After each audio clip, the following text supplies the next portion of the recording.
Salut tout le monde, c'est Formula Tom pour le débrief du GP de Suzuka. Ça va être simple et concis parce qu'on n'a pas eu grand chose à se mettre sous la dent. Ça a été assez décevant, merci, comme Grand Prix.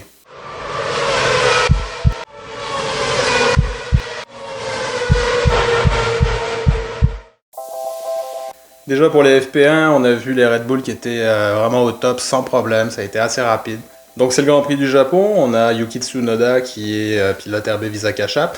Et pour cette première pratique, RB a donné la voiture de Daniel Ricciardo à un pilote essayeur japonais évidemment pour profiter de l'occasion. Ayumu Iwasa qui n'a pas fait d'erreur, une bonne séance d'essai. Il s'est à peu près rien passé à part un crash de Logan Sargent évidemment. Alors il n'a pas couru le dernier Grand Prix parce que Williams avait donné sa voiture à son coéquipier Albon, et là il retourne enfin dans son cockpit pour 10 petits tours avant de la mettre dans le mur. Bravo Logan. FP2, des trompes d'eau, de la pluie partout, piste trempée, quelques voitures qui sortent faire quelques tours, mais c'est tout. 3 petits tours et puis s'en vont, rien du tout. Absolument nul pour les spectateurs sur place, déjà donc une ambiance pourrie quand on est sous la pluie. Je sais pas si vous avez déjà été sur un Grand Prix sous la pluie, c'est chiant, c'est vraiment dur, c'est difficile, c'est pas agréable, on préfère du gros soleil.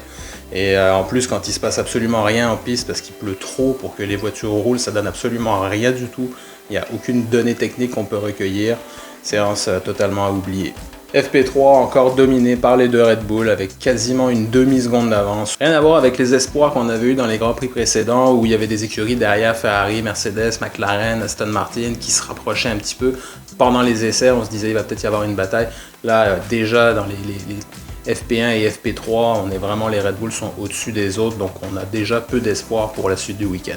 Et la séance de qualif nous a prouvé ça avec un doublé Red Bull, évidemment Verstappen devant Perez, suivi de Lando Norris, une brillante 3e place. Ensuite c'est un peu mixé avec la Ferrari de Carlos Sainz, Fernando Alonso sur Aston, Oscar Piastri sur McLaren, Mercedes Hamilton en 7e place, Charles Leclerc seulement 8e, donc difficile qualif. Très belle qualif du japonais Yuki Tsunoda en 10e place, suivi de Daniel Ricciardo en 11e qui a récupéré sa voiture. Et puis encore une fois, toujours dans les dernières places, les Alpine, les Haas, les Williams, les Kick-Sauber, ça va pas super. Le dimanche, la course, un Grand Prix relativement soporifique, rien de très intéressant. Un doublé Red Bull comme en qualif, suivi des deux Ferrari, Carlos Sainz qui a encore fait une course magistrale. Leclerc qui a réussi à remonter de la 8e à la 4e place grâce à une belle stratégie en décalé de Ferrari, donc bravo. Tsunoda qui finit à la même 10e place à laquelle il s'était qualifié, donc un point important pour l'écurie RB. Globalement, pas grand chose à signaler. Premier tour, accident, Albon avec Daniel Ricciardo. On a eu le renard Alonso qui dans les derniers tours a joué avec les détections de DRS pour réussir à conserver Russell derrière lui en donnant le point de détection, dans le fond en freinant un petit peu plus tôt pour laisser Oscar Piastri avoir le DRS derrière Alonso afin qu'il puisse continuer sa bataille avec Russell, parce que si Russell dépassait Piastri, à ce moment-là il y avait des chances qu'Alonso perde sa 6e place. Donc bref, franchement un Grand Prix extrêmement décevant après le beau Grand Prix de Melbourne qu'on avait eu. Oui, il y a eu quelques petites batailles, oui, il y a eu des accidents, il y a eu quelques trucs sympas, mais pas grand chose à se mettre sous la dent. Une domination totale de Red Bull, Verstappen, toujours au-dessus de Perez, donc on n'arrive même pas à avoir deux coéquipiers qui se battent pour avoir quelque chose d'intéressant. Et là en plus Suzuka, c'est parce que c'est un circuit qui est quand même très difficile au niveau des réglages de la voiture. Ça demande une bonne motricité, ça demande une aérodynamique très bien développée pour pouvoir faire les virages rapides comme le 130R, les S de Senna dans la première section. Donc une voiture qui est rapide à Suzuka, on peut s'attendre à ce qu'elle soit rapide un peu partout. Donc là la seule chance qu'on a, c'est d'espérer que le développement des autres écuries permette de rattraper un petit peu cette force globale qu'a Red Bull pour le reste de la saison. Donc tout ce qu'on peut faire là pour l'instant, c'est parler un petit peu des rapports de force entre coéquipiers. Alors chez Red Bull, on a Verstappen et on a Perez, oui, il a élevé un petit peu son niveau de jeu, mais il n'a toujours pas de pole, il n'a toujours pas de victoire, et on n'a pas l'impression qu'il pourrait jouer une pole ou une victoire. Alors est-ce qu'il est capable de faire mieux dans les prochains Grands Prix? Est-ce que c'est une question de confiance? On ne sait pas, j'en doute un peu. Je ne suis pas un grand fan de Verstappen, mais il faut dire ce qu'il est. C'est un pilote exceptionnel qui a écrasé pas mal tous ses coéquipiers jusqu'à maintenant. Perez y compris, je ne vois pas comment il pourrait faire mieux. Chez Ferrari, le rapport de force entre Sainz et Leclerc est vraiment très intéressant. Leclerc est définitivement le pilote Ferrari depuis qu'il a rejoint l'écurie. On sait que Sainz va être échangé l'année prochaine, c'est Lewis Hamilton qui vient dans l'écurie. Mais Sainz fait un travail absolument exceptionnel. Il fait jeu égal, voire mieux que Charles Leclerc. Ça va être très intéressant à suivre pour le reste de la saison. Où va-t-il aller? Clairement, Sainz, c'est vraiment un pilote exceptionnel qui doit avoir une bonne voiture. Et je pense que Mercedes, Red Bull, Aston Martin, c'est vraiment des écuries qui regardent très attentivement le marché des pilotes parce que Sainz, c'est une proie très intéressante à aller chercher. Chez Mercedes, on se cherche encore. On est toujours un petit peu, on remonte, on redescend, troisième, quatrième voiture plus rapide, on ne sait pas trop.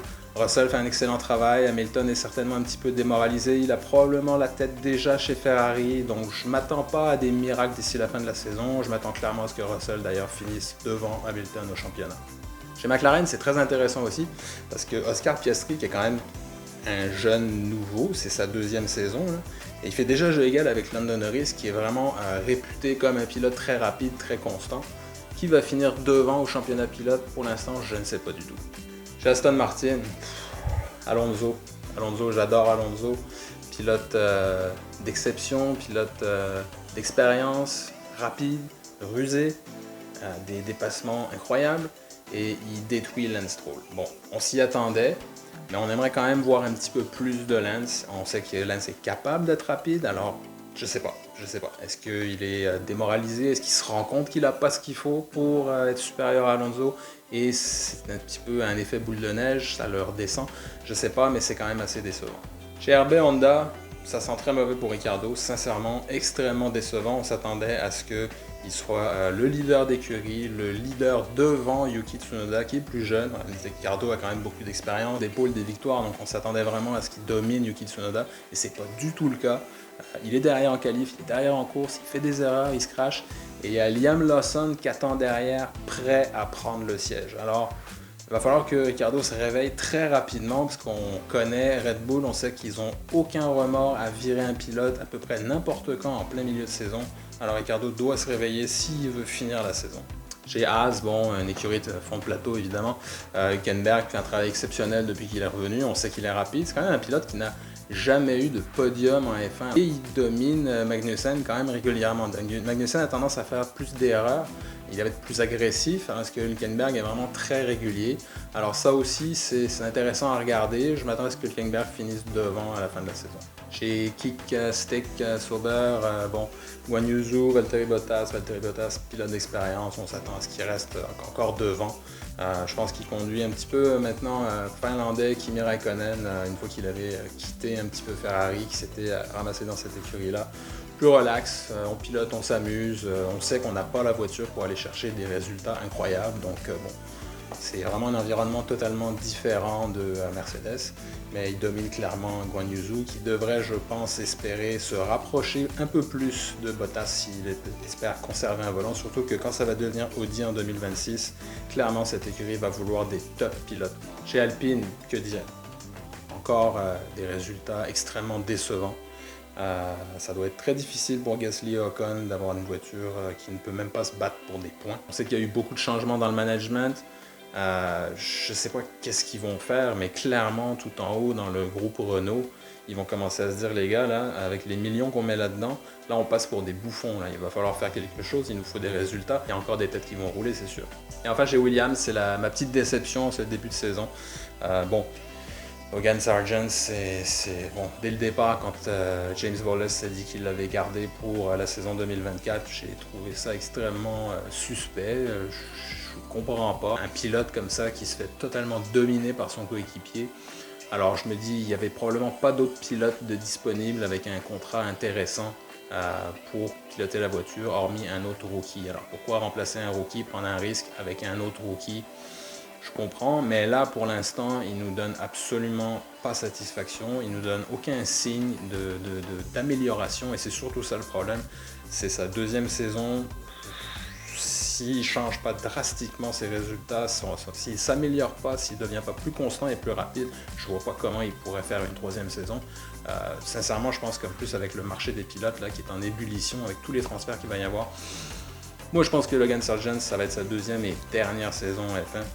Albon, ça va bien, il est quand même toujours constant et rapide, malgré évidemment quelques petites erreurs, mais la Williams, malheureusement, n'est pas assez forte. Alors, bon, Prochain Grand Prix, ça va être dans 2 semaines en Chine, on reste en Asie et ça va être le grand retour sur le circuit de Formule 1 en Chine, à Shanghai, parce qu'avec la Covid, ça avait été annulé et c'est la première fois. On sait que la Chine a été vraiment un pays très touché par la Covid, qu'il y a eu des mesures sanitaires en place qui ont été extrêmement serrées. Et donc c'est la première année, là, 2024, qu'on permet à la Formule 1 de faire un retour en Grand Prix au pays. Un circuit encore assez technique, qui demande un petit peu comme Suzuka, une bonne motricité, une bonne aérodynamique. Donc en 2 semaines comme ça, loin des usines, malheureusement je ne m'attends pas à ce qu'il y ait des grands changements par rapport à ce qui vient de se passer. Red Bull risque d'être probablement encore au top. Il faut vraiment attendre le retour en Europe avec des upgrades dans les usines proches pour espérer avoir peut-être un petit resserrement du plateau. Donc voilà, c'est tout. C'était un petit débrief assez concis et rapide parce que franchement, malheureusement, il n'y avait pas grand-chose à dire sur ce Grand Prix de Suzuka que pourtant j'apprécie particulièrement. C'est un très beau circuit. Mais bon, force est de constater qu'on n'a pas eu un très grand spectacle cette année. Espérons que le Grand Prix de 2025 nous donnera un petit peu plus. Voilà, c'était Formula Tom, comme d'habitude. Mettez un pouce, abonnez-vous et puis on se dit à la prochaine. Ciao!